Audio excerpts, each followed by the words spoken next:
할렐루야. 오늘 우리 청년들이 찬양으로 고백한 것처럼 오늘 이 오후 예배 시간 가운데 오신 우리 성도님들도 어떠한 상황과 어떠한 어려움이 있을지라도 주님께 예배할 때 행복하는 우리 귀한 성도님들 되시기를 간절히 축원합니다. 제가 계속 호세아서를 다루고 있는데 지난번에 호세아 이 본문 앞절인 12장 1절에서 6절까지의 말씀을 보면 하나님께서 야곱이 이스라엘이 되었을 그때에 야곱이 이스라엘 되었던 그곳을 그리워하며 다시 영적 베델로 돌아갈 것을 촉구하는 말씀이었습니다. 속이는 자에서 하나님을 의지하여 싸워 이기는 자가 된 이 이스라엘은 여전히 하나님을 의지하고 영적인 승리를 거두면서 그렇게 살아가는 백성으로 살아가고 있을까요? 오늘 본문에서 하나님은 이스라엘을 보고 이렇게 말씀하십니다. 다시 속이기를 좋아하는 자라고 말합니다. 본문 7절 말씀입니다.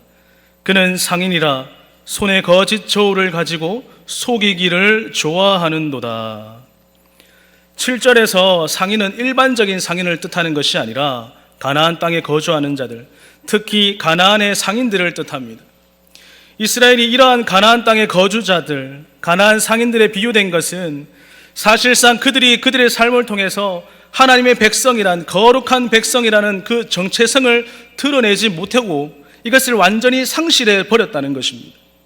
하나님의 눈에 이 이스라엘 백성들이 오직 이익을 위해서 사람들을 속이는 자로 보였던 것이죠. 본문 8절입니다. 에브라임이 말하기를 나는 실로 부자라. 내가 재물을 얻었는데 내가 수고한 모든 것 중에서 죄라 할 만한 불의를 내게서 찾아낼 자가 없으리라 하거니와. 이스라엘은 여로보암 2세 통치 때에 경제력이 막강해졌습니다.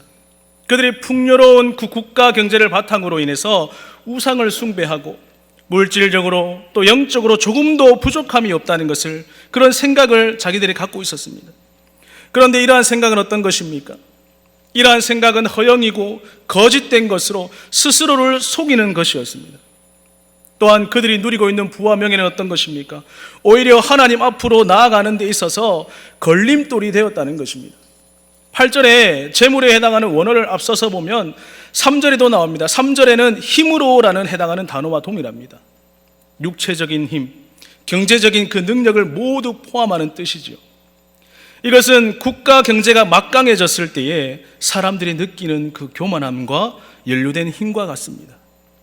여로보암 당시에 그들이 누리는 막대한 재력은 7절에 기록된 것처럼 속임수와 거짓된 그것들을 통하여서 얻은 것이었습니다. 그런데 그들은 어떻게 얘기합니까? 영적으로 극도로 어두워져서 자신들이 저지른 일이 범죄인지조차도 알지 못했던 것입니다. 이처럼 오늘 이 본문 속에서 이스라엘은요, 영적인 판단력이 흐트러졌습니다. 온전하지 못했던 것이죠. 그들은 지금껏 제약된 삶을 고집하고 또 그들의 눈과 판단력 또한 제약에 찌들려져서 온전할 수 없었다는 것입니다. 이스라엘은 자신들이 버려놓은 그 모든 재물에 대한 정당한 권리를 가지고 있다고 생각했습니다. 8절에서 보면 죄라 할 만한 불의가 나오는데요, 여기에 해당되는 원어를 보면 하나님의 뜻을 벗어난 사악한 범죄를 뜻합니다. 이스라엘이 마음으로 하나님을 거부하고 대적하였고 실제 또 그들의 삶을 통하여서 하나님의 율법을 거역하는 행위를 했다는 것이죠. 그렇게 그들은 하나님 앞에 큰 죄악을 저질렀음에도 불구하고 자신들의 모습을 전혀 돌아보지 못했다는 것입니다. 이 호세아의 말씀이 주어질 그 당시에도 지속적으로 죄 가운데 살고 있었지만 어느 누구도 자신에게서 죄를 발견할 수 없었다라고 얘기를 합니다. 오늘날 우리는 어떻습니까, 여러분들? 오늘 이 자리에 계신 여러분들은 어떻습니까? 오늘날 우리가 눈으로 짓고 마음으로 짓고 또 행동으로 짓는 죄들이 얼마나 많습니까? 그런 죄들을 짓고 나서도 여러분들 정말 하나님이 좋아하신다, 싫어하신다, 우리가 그것을 판단을 잘할 수 있습니까? 우리의 영안이 어두워지고 우리의 눈이 흐트러진다면 우리 역시도 마찬가지로 이 이스라엘 백성들과 동일할 것입니다. 우리는 스스로 우리의 죄에 대해서 얼마나 민감하게 반응하십니까? 히브리서 5장 12절에서 14절 말씀입니다. 때가 오래되었으므로 너희가 마땅히 선생이 되었을 터인데 너희가 다시 하나님의 말씀의 초보에 대하여 누구에게서 가르침을 받아야 할 처지이니 단단한 음식은 못 먹고 젖이나 먹어야 할 자가 되었도다. 이는 젖을 먹는 자마다 어린 아이니 의의 말씀을 경험하지 못한 자요. 단단한 음식은 장성한 자들의 것이니 그들은 지각을 사용함으로 연단을 받아 선악을 분별하는 자들이니라.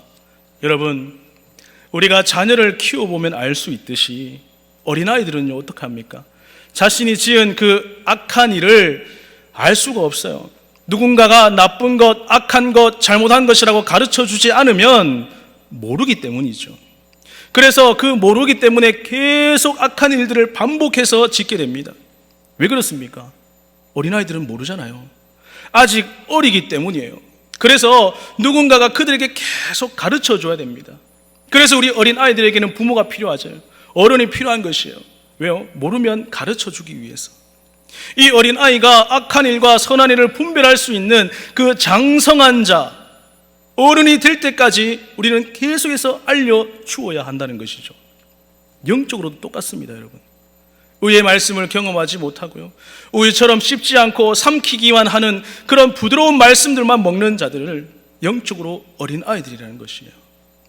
교회에 나와서 하나님의 말씀은 듣지만 씹어야 할 단단한 음식들은 씹어 삼키지도 못하고 그냥 부드러운 음식들, 부드러운 말씀들, 나에게 적용되지 않는 말씀들, 복받는 이야기, 순종하는 이야기, 누군가가 치면은요, 그것을 나의 말씀으로 받아들이고 우리가 회개해야 되는데 그런 말씀들이 전해질 때는요, 우리는 어떻습니까? 나에게 하는 이야기가 아닐 거야. 그렇게 단정 지으면서 넘어가지 않습니까? 그러면 장성한 자들은 어떻습니까? 단단한 음식을 먹을 수 있는 자들이에요. 씹기 힘들어도 딱딱해도 나에게 치는 말씀을 드릴지라도 그것들을 다 소화해낼 수 있는 자들인 거예요. 말씀을 듣고 내가 조금 원한 부분이 있으면 그것을 깎아야겠죠. 나의 죄를 깨닫고 회개하는 자들, 하나님을 스스로 찾는 자들, 수없이 연단 속에서 정금과 같은 마음을, 믿음을 가진 자들, 또한 무엇이 선하고 무엇이 악한 것인지 분별할 수 있는 그런 사람들 말이죠. 우리는 오늘 이 자리에 계신 여러분들은 기도할 때 이것을 간구해야 됩니다. 선악을 분별할 수 있는 능력을 주십시오. 이렇게 우리가 기도할 수 있어야 됩니다. 여러분, 하나님 앞에서 죄를 짓는 자들이요, 스스로 하나님 앞에 죄를 짓는 줄 안다면, 그 죄가 얼마나 큰지 안다면 그 누가 죄를 짓고 또 죄를 짓고 또 죄를 짓겠습니까? 그리고 하나님 마음을 아프게 하는 자들이 왜 일어나겠습니까? 그것을 안다면. 하나님 앞에 죄를 짓는 자들이요, 오늘 본문의 이스라엘 백성들처럼 스스로 죄 없다 하는 자들, 스스로 속이기 때문에 하나님과 계속해서 멀어지게 된다는 겁니다. 여러분, 우리는요, 하나님과 멀어지면 죄에 대해서 둔감해질 수밖에 없습니다. 1년 전까지, 아니 어제까지만 해도요, 하나님 앞에서 영적으로 민감하게 반응하면서 살아왔어도 오늘 이 시간에 우리가 깨어있지 않다면 세상과 가까워지게 되고 하나님과 멀어지게 되고 죄를 지어도 그것이 죄인 줄 모르고 스스로 속이는 자로 살아갈 수밖에 없다라는 겁니다. 그러므로 오늘 이 자리에 계신 여러분들은요, 무엇이 선하고 악한 것인지 잘 분별하면서 살아가시기를 간절히 바랍니다. 선악을 분별하는 그런 분별력은요, 하나님께로부터 옵니다. 오직 말씀이 우리에게 주는 능력이라는 거예요. 하나님과 가까이 있으면 가까워질수록 영적으로 민감해지고요, 하나님을 사랑하면 사랑할수록 내 옆에 있는 이웃들을 더 뜨겁게 사랑하고, 또 누군가의 허물조차도, 내 옆에 있는 사람들의 그 허물조차도 품어줄 수 있는 그런 사람이 된다는 거예요. 그런 사람이 바로 예수님을 닮아가는 사람입니다. 또한 예수님을 닮아갈 수 있는 자, 그 모든 것을 할 수 있는 자가 바로 예수님의 제자이고 예수님의 참된 그리스도인이라는 거예요. 본문 9절 말씀입니다. 네가 애굽 땅에 있을 때부터 나는 네 하나님 여호와니라. 내가 너로 다시 장막에 거주하게 하기를 명절날에 하던 것 같게 하리라. 하나님과 멀어지는 사람들에게 동일한 특징이 있는데요, 그것은 바로 하나님께서 자기의 모든 죄악을 감찰해 오고 계신다는 사실을 망각한다는 것이죠. 하나님은 지금도 우리와 함께 하십니다. 믿으십니까? 지금도 우리의 예배를 받아 드리고 또 우리의 경배를 받으시는 분임을 반드시 기억하시기를 바랍니다. 이스라엘은요, 하나님께서 모든 것을 감찰하고 계신다는 사실을 까마득히 잊고 있었습니다. 하나님과 멀어지니 하나님의 생각을 하는 것이 아니라 다른 것을 생각하는 거예요. 또한 하나님과 멀어지는 사람들에게 나타나는 특징이 있는데요, 자만과 오만이 가득해진다는 것입니다. 하나님을 잊고 자만과 오만으로 가득 차 있는 이스라엘 백성들에게 하나님께서는 뭐라고 말씀합니까? 내가 애굽에서 종살이하던 너를 구해준 하나님이다. 내가 너를 이끌어주는 진정한 목자인데 너로 하여금 풍요로움, 지금의 모든 것을 누리게 해준 하나님인데, 그것을 잊고 사는 이 이스라엘 백성들에게 말씀하고 계시는 것이죠. 또한 내가 너로 다시 장막에 거주하게 하기를 명절날에 하던 것 같게 하리라. 이 말씀은요, 이스라엘에 대한 하나님이 심판하신다는 예언의 말씀입니다.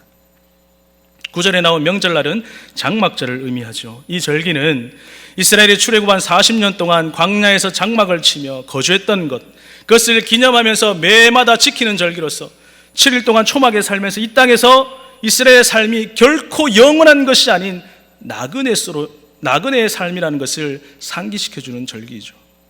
하나님께서 이스라엘에게 그러한 장막에 다시 거주하게 하는 삶을 살게 하실 것이라는 것은 무엇을 뜻합니까?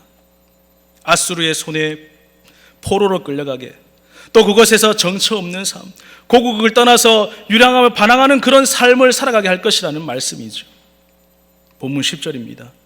내가 여러 선지자에게 말하였고 이상을 많이 보였으며 선지자들을 통하여 비유를 베풀었노라. 하나님께서 이스라엘에게 돌아오라고 말씀하신 것 그냥 1년, 2년, 3년입니까? 아니요, 수백 년 동안이었습니다. 수백 년 동안 돌아오라 그렇게 말씀하셨지만 이스라엘 백성들은요, 돌아갔다가 다시 죄를 짓고 돌아갔다가 또다시 죄를 짓고, 오늘날 우리의 모습과 동일하지 않습니까? 회개하면서도 또 죄를 짓습니다. 또 넘어집니다. 그러한 모습들이 오늘날 우리에게도 동일합니다. 하나님께서는 이스라엘 백성들에게 헤세드를 요구하셨습니다. 내가 너를 끝까지 사랑한 것처럼 너도 나를 사랑하여라. 하나님이 원하시는 사랑은요, 하나님께서 독생자 예수 그리스도를 십자가에 죽게 하신 그 사랑이죠. 아가페 사랑, 헤세드의 사랑입니다. 이렇게 뜨겁게 우리를 사랑하고 계시는데 오늘 이스라엘 백성이나 우리들은 어떻습니까? 하나님이 우리를 뜨겁게 사랑하고 계시는데 우리는 어떻습니까? 우리의 모습들을 한번 돌아보십시오. 하나님이 우리를 사랑하는 것처럼 우리가 하나님을 사랑하고 있습니까? 오늘 청년들이 고백한 것처럼 예배할 때 행복하십니까? 어떠한 것들이 있어도 예배할 때가 가장 행복해야 됩니다. 하나님 말씀 들을 때가 가장 행복해야 되는 것이죠. 하나님께 기도할 때가 가장 행복해야 되는 것입니다. 오늘 우리 성도들이 그러한 삶들을 살아가시기를 간절히 축원합니다. 하나님께서는 이스라엘에게 수백 년간 선지자를 통하여서 말씀하셨죠. 10절에 이 여러 선지자, 여기에 해당하는 원어는요, 물이나 거품이 부글부글 끓는 모양을 나타내는 어원에서 유래된 단어입니다. 즉 무슨 말입니까? 하나님의 말씀을 전하는 선지자를 나타내는 표현으로 사용한 것은 그들이 하나님의 주신 말씀에 붙들려서 그것들을 전하지 않으면 견디지 못할 정도로 그 심령이 뜨겁게 끓어오른다는 것입니다. 여러분들 하나님 말씀이 선포될 때에, 또한 여러분들이 또 믿지 않는 자들에게 하나님의 말씀을 선포하고 복음을 전할 때에 여러분들의 마음이 어떻습니까? 막 끓어오르십니까? 저 죽어가는 영혼들을 볼 때에 내가 복음을 전하지 않으면 안 되겠다라는 그런 마음이 좀 들지 않습니까? 하나님의 선지자뿐만 아니라 이 강대상에서 말씀을 전하는 목사뿐만 아니라 여러분들도 동일해야 될 줄 믿습니다. 하나님의 말씀을 볼 때에, 하나님의 복음을 전할 때에 우리의 마음이 막 끓어올라서 저 죽어가는 영혼들, 내 주변에 있는 영혼들, 그런 영혼들을 볼 때에 우리의 마음속에 뜨거운 마음들이 생겨나기를 간절히 축원합니다. 하나님의 대언자, 하나님의 말씀을 전하는 선지자, 그대로 전하는 자이죠. 끊임없이 이스라엘에게 회개를 촉구했지만 이스라엘은 회개하지 않습니다. 자신이 죄를 지었다는 것조차 인정하지 않지요. 그래서 본문 11절에 뭐라고 말씀합니까? 길르앗은 불의한 것이냐? 과연 그러하다. 그들은 거짓되도다. 길갈에서는 무리가 수송아지로 제사를 드리며 그 제단은 바디랑에 쌓인 돌무더기 같도다. 길르앗은 요단강 동편 지역으로서 호세아 6장 8절에 악을 행하는 자들의 고울이라 불러졌습니다. 표를 한번 띄워주시겠습니까? 좀 작지만 호세아 6장 8절에 길르앗은 악을 행하는 자의 고울이라 피 발자국으로 가득 찼도다. 호세아 4장 15절에 이스라엘아 너는 음행하여도 유다는 죄를 범하지 못하게 할 것이라. 너희는 길갈로 가지 말며 베다인으로 올라가지 말며 여호와의 사심을 두고 맹세하지 말지어다. 호세아 9장 15절에 그들의 모든 악이 길갈에 있으므로 내가 거기에서 그들을 미워하였노라. 그들의 행위가 악함으로 내 집에서 그들을 쫓아내고 다시는 사랑하지 아니하리라. 그들의 지도자들은 다 반역한 자니라. 길갈은 요단강 서편 성읍으로서 4장 15절에 벳아웬 즉 더불어서 우상을 숭배하는 대표적인 성읍으로 진술되어 있습니다. 또한 9장 15절에 뭐라고 하나니까 이스라엘이 모든 악을 다 그곳에 모여 있다는 치욕스러움을 듣는 그런 성읍이라고 말씀합니다. 11절에 하나님은 이렇게 말하죠. 길르앗에게 불의가 있느냐고 물으시면서 스스로 그 질문에 대답하십니다. 길르앗은 불의한 것이냐? 과연 그러하다. 그들은 거짓 대도다 말씀합니다. 과연이라는 단어가 들어간 이유는요, 질문에 대해 다른 대답을 할 여지가 없을 정도로 길르앗은 불의하다는 것을 나타내는 것입니다. 여기에서 길르앗이 저지른 불의는 무엇입니까? 불의는요, 그 원어를 살펴보면 허망, 허무, 무익, 우상, 악함 등을 의미합니다. 호세아서에는 이러한 것들이 많이 나오죠. 자주 언급하는 우상의 숭배 전당, 바로 베다인이라는 단어를 구성하는 단어입니다. 그러므로 이 길르앗이 불의하다는 것은 무엇입니까? 그 성읍이 단순하게 의롭지 못하는 것이 아니라 허망한 우상 숭배로 가득 찼다는 것을 나타내고 있습니다. 또한 거짓 대도다는 무엇입니까? 아무런 의미 없는 우상과 같은 것, 하나님이 받지 않는 무익한 것, 그것을 가리키는 것이죠.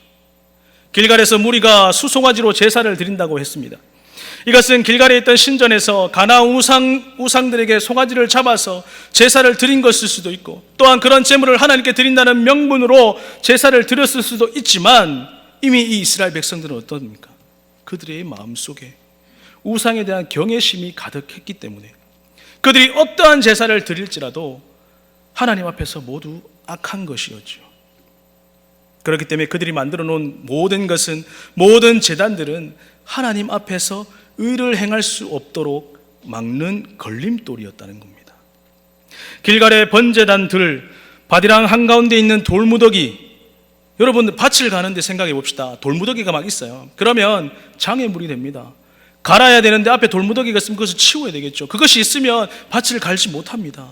하나님 앞에서 의를 행하는 데 있어서 이 돌무더기 같은 걸림돌이 되었다는 겁니다. 이 말씀은 길갈의 제단이야 그야말로 백해무익함을 생생하게 표현한 비유입니다. 여러분, 하나님께서 아담과 하와가 선악과를 먹고 에덴 동산에서 쫓겨나면서부터 하게 하신 일이 무엇입니까? 바로 우리의 근원이 되는 땅을 가는 일입니다. 창세기 3장 23절입니다. 우리 다 같이 한번 읽어보겠습니다. 시작.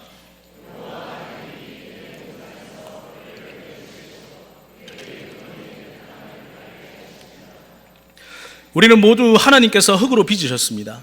하나님의 생기로 지음을 받았지요. 그러나 우리는 원죄를 가지고 태어났기 때문에 모두 다 태어나자마자 죄인입니다. 하나님을 믿고 예수 그리스도를 영접한 뒤에는 죄인입니까? 의인입니까?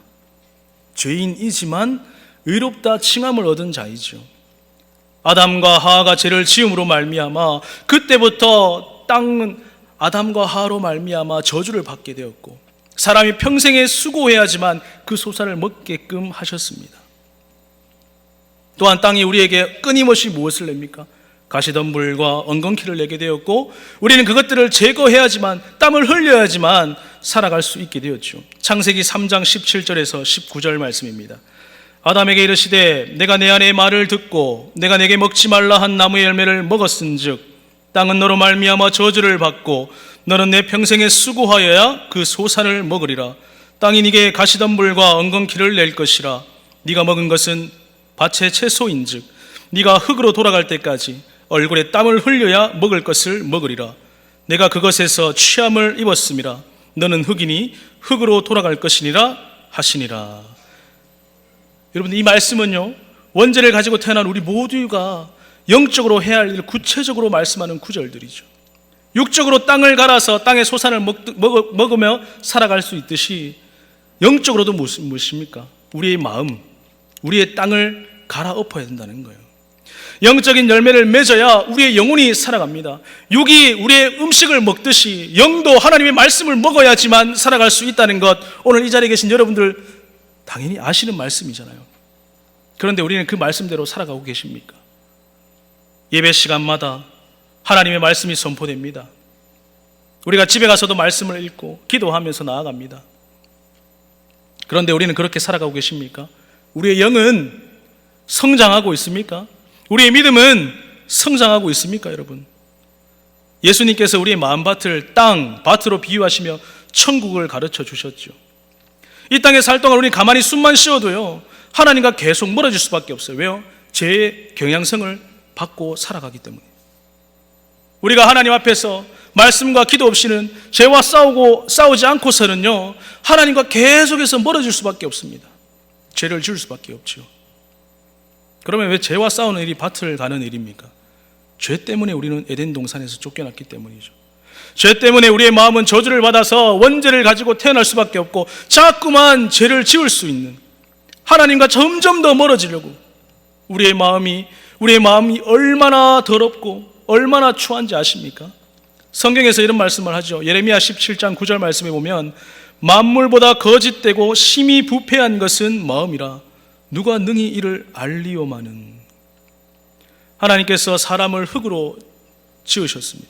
그런데 흙이 저주를 받았고요, 가시연건키를 내니 너는 살아있는 동안 너의 근원인 흙을 끊임없이 갈아서 옥토로 만들라고 하신 것입니다. 그런데 이 이스라엘은 어떻습니까? 그 마음에 옥토밭 마음이 아니라 돌무더기가 있는 거예요. 이 돌무더기 그대로 둬야 됩니까? 아니요, 돌무더기는 치워 없애야 됩니다. 밭을 갈아야 하는데 장애물이고 걸림돌이 되기 때문이죠. 하나님의 의를 행하는 데 있어서 방해가 되는 것들은 다 치워야 됩니다. 오늘 이 자리에 계신 여러분들의 마음은 어떻습니까? 우리의 마음은 옥토같이 깨끗한 밭입니까? 아니면 우리의 마음에도 걸림돌이 있습니까? 돌무더기가 있습니까? 하나님을 위한 제단이 아니라 우상을 위한 제단, 허망한 것들을 위한 제단, 나를 위한 제단들이 혹여나 우리 마음속에 있지는 않은지 한번 돌아보시기를 바랍니다. 오늘 이 자리에 있는 여러분들은 어떠한 마음의 제단이 쌓여 있습니까? 오늘 이 자리에 계신 여러분들은요, 하나님만을 경외하고 하나님만을 두려워하시고 하나님이 명령하시는 그 사랑, 그 헤세드의 사랑을 하나님께로만 드릴 수 있는 우리 믿음의 귀한 성도님들이 되시기를 간절히 축원합니다. 그리고 우리를 다시 한번 돌아볼 때에 우리의 마음속에 하나님을 사랑하는 그런 귀한 마음이 있습니까? 또한 예수님을 오시는 그날까지 마라나타 주 예수의 어서 오시옵소서 그렇게 부르짖고 살아가고 계십니까?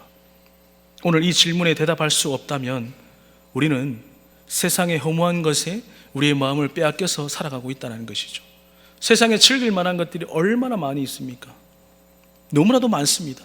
너무나도 많은 것들이 우리를 유혹하고 넘어뜨리죠. 하나님으로 채워져 있어야 할 우리의 마음, 말씀으로 채워져 있어야 할 우리의 마음에 다른 것들, 사라져버릴 것들, 허무한 것들로 채우는 그런 우리 성도들이 없기를 간절히 축원합니다. 하나님의 말씀들은요, 여러분들이 생각하고 있는 것 이상 뜨겁게 끓어오릅니다. 하나님의 말씀을 진실로 받아 드십시오. 하나님의 마음을 아는 자가 되어서 이 세상을 볼 때에 그들의 긍휼한 마음을 가지고 그들을 품을 수 있는, 그렇게 마음이 불리듯 일어나고 끓어오를 수 있는 우리 성도님들이 되시기를 간절히 축원합니다. 말세지마를 사는 우리들은요, 진실로 깨어 있어야 됩니다. 하나님의 일을 하는 군사로서 살아가야 합니다. 부드러운 음식만을 찾아 먹을 것이 아니라 단단하고 먹기 힘든 음식도, 그런 말씀을 우리에게 전해질지라도 우리는 그것을 아멘으로 받을 수 있어야 합니다. 내 마음 스스로를 하나님의 말씀에 빗대어서 항상 돌아보고 회개할 수 있는 우리 성도들이 되시기를 바랍니다. 그냥 노력해야지가 아니에요. 매번 말씀드리지만 목숨을 걸어야 됩니다. 여러분, 전장에 나가는 사람들이 그냥 내가 총으로 쏴 죽일 사람 노력해야지 이렇게만 생각하고 나갑니까? 아니요, 목숨 걸고 나가잖아요. 총 한 방 맞으면 죽을 수밖에 없는데,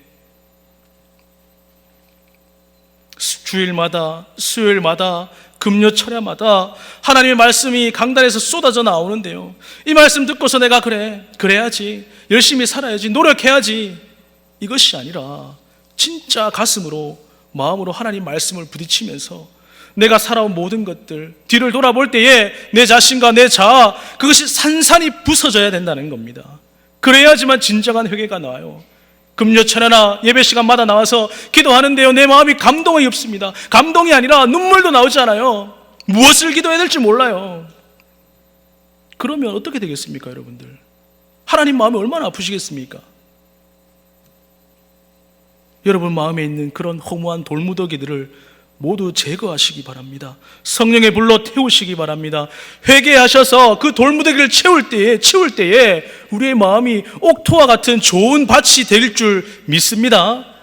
본문 12절 말씀입니다. 야곱이 아람의 들로 도망하였으며 이스라엘의 아내를 얻기 위하여 사람을 섬기며 아내를 얻기 위하여서 양을 쳤고, 또 13절입니다. 여호와께서는 한 선지자로 이스라엘을 애굽에서 인도하여 내셨고 이스라엘이 한 선지자로 보호받았거늘. 하나님께서는 방금 12절과 23절에 야곱의 때와 모세의 때를 말씀하십니다. 하나님께서 이스라엘 백성들을 어떻게 보호하시고 구원하시고 인도하셨는지에 대해서 다시금 하나님께서 말씀하고 계십니다. 하나님께서는 이스라엘 백성들을 선지자 모세를 통하여서 애굽의 종살이로부터 구원하셨고, 그 후로도 지속적으로 보호와 은총을 베풀어 주셨고 그들로 거룩에 이르도록 견인하셨지요. 여러분, 모세는 여러분들 잘 알듯이 하나님과 대면을 아는 자입니다. 또 애굽 땅에서 하나님의 권능으로 드러내므로 하나님의 백성들로 하여금 하나님이 살아계심을 깨닫게 한 선지자였지요. 모세를 통해서 이루어진 그 일들, 이스라엘이 부인할 수도 없고 망각할 수도 없는 자기 백성을 향한 하나님의 그 뜨거운 특별한 은혜와 돌보심을 기억나게 하는 것이죠. 그러나 모세 이후에도 어떻게 됩니까? 하나님의 인도와 돌보심, 동일하게 수많은 선지자를 통하여서 계속 되어졌습니다. 끊임없이 되어졌어요. 그럼에도 불구하고 오늘 이 이스라엘은 어떻게 합니까?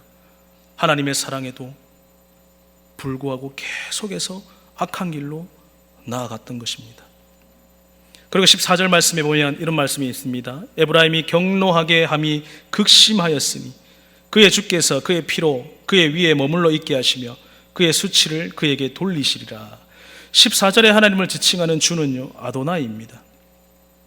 하나님을 아도나이라고 부를 때에 주권자, 주인, 소유권자라는 의미를 담고 있습니다.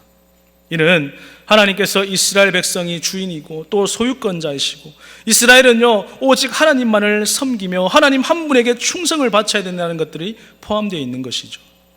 그리고 이스라엘 백성들을 향해서 보호와 은총을 베풀 때에, 그들이 위험할 때, 그들이 정말로 많은 악한 길로 있을 때 하나님이 건지시는 분임, 그것을 나타내는 아도나이 하나님이시죠. 이스라엘의 주인. 그러나 14절에서는 뭐라고 말합니까? 하나님께서 이스라엘에게 수치를 돌릴 것이라 말씀합니다. 왜 그렇습니까, 여러분? 이스라엘 백성들이 하나님과의 언약 관계를 저버린다고 죄악을 행했기 때문입니다. 그들이 우상 숭배에 대해서 하나님께서 죗값을 치르게 하신다는 말씀입니다. 그 피를 그들의 머리 위에 뿌릴 것이라는 그 선언은 무엇입니까? 그들을 죽이실 것이라는 말씀이죠. 하나님께서는 무죄한 자의 피를 흘리지 않으십니다.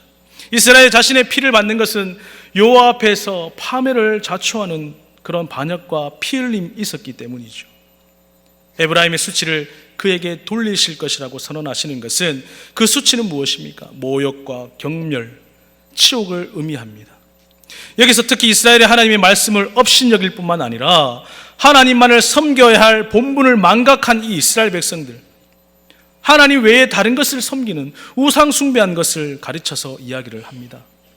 여러분, 이 수치라는 단어는요 종종 여성의 외음부를 나타낼 때 사용되어집니다.